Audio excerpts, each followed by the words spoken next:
This is a 7 Love for Freedom Calligraphy Art Festival, and we support Hong Kong democracy and Taiwan with Hong Kong together. We are the people, and we are humiliated.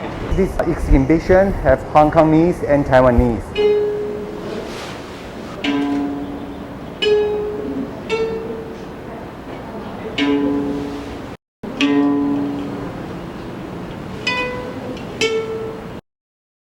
Our calligraphy is more freedom.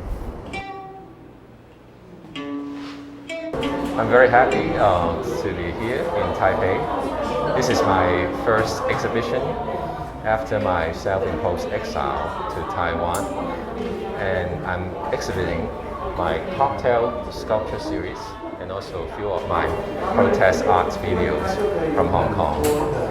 These sculptures, actually I completed them 2 years ago, but because of their sensitive nature, I could not exhibit them in Hong Kong. So I'm very much enjoying being able to exhibit them openly. I appreciate freedom of artistic expression, and Taiwan is giving me that chance.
Sure.